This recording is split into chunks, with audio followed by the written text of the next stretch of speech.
यहाँ पे जयदीप सिंह गुंदेला साहब लिखा है कि इजराइल गाजा को कब्जा करने की बात कर रहा है। ये कहाँ की बेवकूफी है? गाजा पर पहले ही से उनका कब्जा है, हवा, पानी, जमीन सभी तरह से तो है। गाजा पर उनका कब्जा ही है।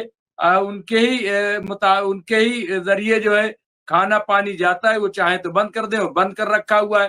तो ये कब्जा करने का ये जो पूरा ड्रामा है, ये क्या है? और दूसरा ये कि वो जिस तरह से चाहते हैं कि साहब हम वहां से हमास को हटा देंगे, तो आज तो फजील साहब ऐलान कर दिया, हिजबुल्लाह ने भी कहा कि भाई डिसआर्म करना, खुदकुशी करना है। और वहां के एक आलिम दीन ने आज इत्तेफाक से फिलिस्तीन के आलिम दीन और लेबनान के आलिम दीन, दोनों आलिम दीन ने खुलकर बयान दिया है, और दोनों ने आलम इस्लाम से मुतालबा किया है कि वो आगे आए, और ये डिसआर्म वाली बात तो खुदकुशी के मुतराफी बराबर है, और हम ऐसा कर नहीं सकते। फजील साहब, क्या सिचुएशन है? क्या आपको लग रहा है कि ये जो बातें हो रही हैं, ये क्या इजरायली अवाम को भटकाने के लिए ये सब किया जा रहा है? क्योंकि वहां पे पूरी सिचुएशन तख्ता पलट वाली बन चुकी है तकरीबन। फजील साहब, देखिए, हम लोग के भोजपुरी में कहावत है, थोथा चने बाजा मने बजे घना। समझ रहे हैं आप? इजराइल अब कुछ है नहीं उसके अंदर। जिस तरह से 300 उनके अफसर, पायलट, मोसाद के अफसर, उनकी लिस्ट जारी किया ईरान ने, उनका एड्रेस जारी किया, उनका कांटेक्ट, सब कुछ डिटेल जारी कर दिया। तब इन्होंने 15 आदमी की लिस्ट जारी कर दी नेतन्याहू ने। ये अब पूरी तरह से अब दुनिया के सामने इनका एक बाल तो खत्म हो गया, इनको कोई पूछ नहीं रहा है, और ये क्या बोलेंगे कुछ नहीं है। मसला इस वक्त ईरान और इराक का नहीं है मुमताज भाई, वो तो कोई बड़ी चीज नहीं है।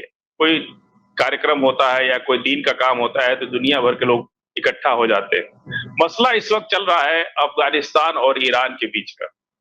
जो बातें अफगानिस्तान के साथ ईरान हो रही है वो बहुत अहम मसला है। वो मसला क्या है? अभी भी अफगानिस्तान के अंदर अमेरिकन परस्त लोग, मुसलमान बैठे हैं जो अमेरिका के इशारे पर काम करते हैं और दिल से वो अमेरिका को चाहते हैं। ऐसा नहीं है कि वहां तालिबानों की सरकार आ गई तो अभी अमेरिकन खत्म हो गए। ये वही अमेरिकन है, अफगानी, जो जाके ईरान के अंदर इजराइल के लिए जासूसी कर रहे थे। कई हजार लोगों को फांसी दी गई है और कई लाख लोगों को बाहर निकाला गया है। अफगान ने इस पर बहुत गहरी चिंता जाहिर करते हुए ईरान से दोनों की बात हुई है, और उन्होंने भी अपने अफगानिस्तान के अंदर अमेरिका परस्त लोगों को चिन्हित करना शुरू कर दिया है। क्योंकि ये लोग जिस तरह से बॉर्डर्स पहले एक दूसरे से शेयर करते हैं, तो जिस तरह से आना जाना होता था, अभी वीजा पॉलिसी भी सख्त कर दी है। ईरान के गजा के आजादी के लिए, यानी फिलिस्तीन की आजादी के लिए जो अगली मुहिम होने वाली है, उसमें अफगानिस्तान के लड़ाके, इराक के लड़ाके, यमन, हुती, हिजबुल्ला और सीरिया, बहुत से हद तक टर्की के लोग भी इस पूरी लड़ाई में आज नहीं तो कल इकट्ठा होंगे। और जो हम बार बार बात करते हैं कि तेल अवीव तक मार्च करने की तैयारी चल रही है, उसी तैयारी का एक हिस्सा है।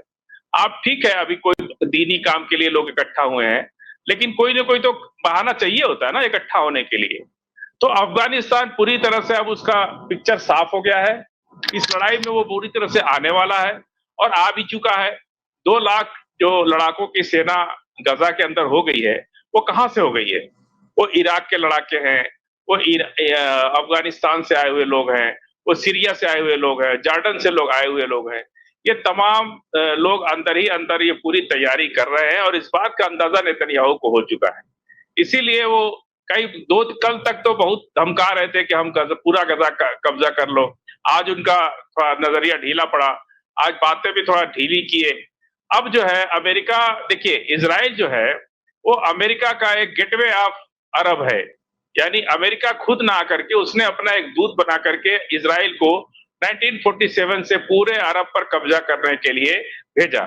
और ग्रेटर इजराइल का जो सपना बना करके आईडीएफ के जो सोल्जर्स होते हैं ना, उनके बाजू पे ग्रेटर इजराइल का नक्शा बना हुआ है। अब सोचिए कि वो कितना, ये डरवाने के लिए सब किया जा रहा था। ये सब अरब जगत के लोगों को ये डरवाने के लिए कि हम ग्रेटर इजराइल अगर बनेगा तो क्या अरब बच जाएगा, क्या जॉर्डन बच जाएगा, क्या सीरिया बच जाएगा, क्या यमन बच जाएगा, इजिप्ट बच जाएगा, इन सारे को मिला के न बनेगा। तो आज जो लोग ये चुप बैठे हैं, और दूसरी बात, यमन और ओमान ये दोनों अगल बगल के कंट्रीज हैं। ओमान के जो बादशाह हैं वो बेहद ईमानदार और अच्छे हैं, जिसके चलते ओमान बहुत आगे तरक्की किया। और उसी के बगल में वो यमन के जो बादशाह थे वो भी अमेरिका पसंद थे। अमेरिका ने उनको जहाज दे रखा था, अमेरिका के पैसे सब उनके अमेरिका में जमा होते थे सारा। तब जाकर के अगर आज हूती नहीं होते तो इस फ्रंट पे भी गजा को बहुत बड़ा नुकसान उठाना पड़ता। लेकिन आज जो यमन के हूती ने जो हूती कोई गवर्नमेंट तो है नहीं यमन की, लेकिन आज यमन के जितने हिस्से पे हूती काबिज है उसके चलते लाल सागर में इजराइल और अमेरिका दोनों फंस गया। अब समस्या इन लोग के सामने क्या आ रही है, लाल सागर में ये जा नहीं सकते, स्ट्रेट ऑफ हॉर्मुज से जा नहीं सकते। यूएई के सामने से अगर उनको जगह मिलती है समुद्र के अंदर से वार करने के लिए, ऑलरेडी एक वारशिप उनका खड़ा भी है अमेरिका का, लेकिन वहां से बात बन नहीं पा रही इनकी। अरब जो है वो अपना बेस, अब सारे बेस को तो ईरान ने तबाह कर दिया। अब अमेरिका के पास बचा क्या है? B-2 बॉम्बर का डर दिखाते थे, वो भी खत्म हो गया। उनको अपनी बड़ी लंबी चौड़ी पता नहीं कितने बम का नाम लेते थे, उनका वो भी खत्म हो गया। ये हालत हो गई कि ईरान की मिसाइलों ने जब इजराइल के तेल अवीव में हमला शुरू किया तो खंडहर बना दिया तेल अवीव को। तब जाकर के दुनिया ये समझ पाई कि न तो इजराइल कुछ है और न अमेरिका कुछ है। आज जिस तरह का हमला तेल अवीव पर हुआ है हूती के द्वारा, बरगुरियन एयरपोर्ट जब वहां से एक आध फ्लाइट उड़ने की कोशिश करती है तब हूती की मिसाइलें उसको तबाह कर देती है।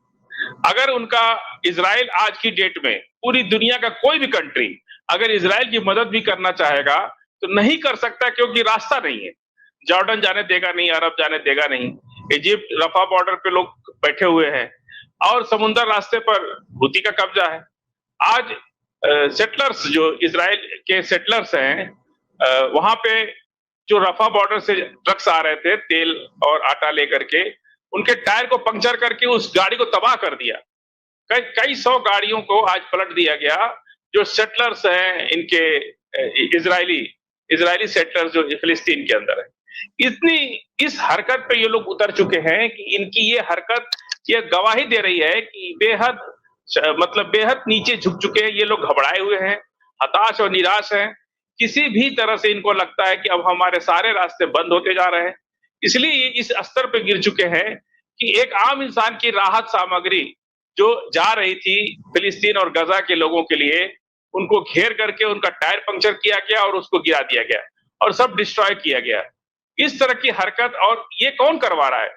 इजराइल अपने सेटलर्स को खुलेआम हथियार बांट रहा है, असॉल्ट राइफल्स फ्री में बांट रहा है और गोलियां दे रहा है कि तुम लोग मारो, जहां मिले वहां मारो, कोई कानून नहीं है। अब दुनिया में आज ब्राजील के अंदर, जर्मनी के अंदर लाखों मेल्स आए उनकी गवर्नमेंट को कि आप गजा के जेनोसाइड के लिए क्या कर रहे हैं।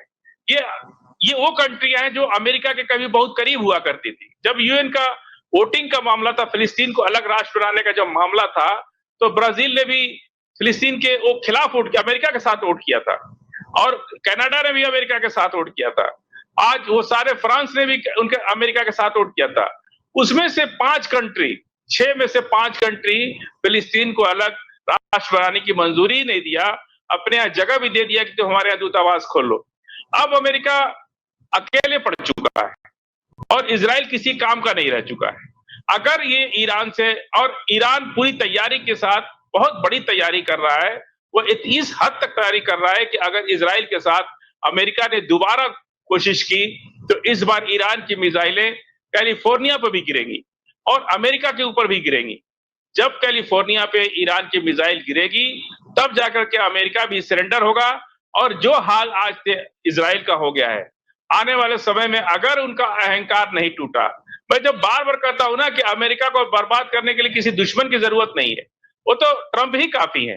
तो ये बात जान लीजिए कि फिर अगर दोबारा हमला होता है ईरान का इजराइल के ऊपर और अमेरिका उस बीच में आता है, तो अब ईरान ने अपनी तैयारी इस हद पर कर रखी है कि ईरान की मिसाइलें कैलिफोर्निया पे गिरेंगी, अमेरिका के बड़े बड़े शहर पे गिरेंगी, और उधर से रूस जो है यूक्रेन से खाली हो रहा है धीरे धीरे। इसीलिए अमेरिका यूक्रेन के युद्ध को समाप्त नहीं होने देना चाह रहा है, जबकि वो समाप्त ही के करीब है, लेकिन बार बार उसको हथियार दे करके उसको उकसाने की कर रहा है। वो अमेरिका ये चाहता है कि रूस इधर उलझा रहे। नहीं तो अगर इस बार इजराइल के हमले, ईरान के हमले अगर इजराइल पे शुरू होते हैं और अमेरिका बीच में आता है, तो रूस से भी मिसाइलें जाएंगी और ईरान से भी मिसाइलें जाएंगी और अमेरिका के बड़े बड़े शहर तबाह हो जाएंगे। जो हाल तेल अवीव का हुआ, वही तैयारी चल रही है ईरान और रूस के द्वारा, क्योंकि रूस से बहुत बगल में है अमेरिका, बहुत दूर नहीं है।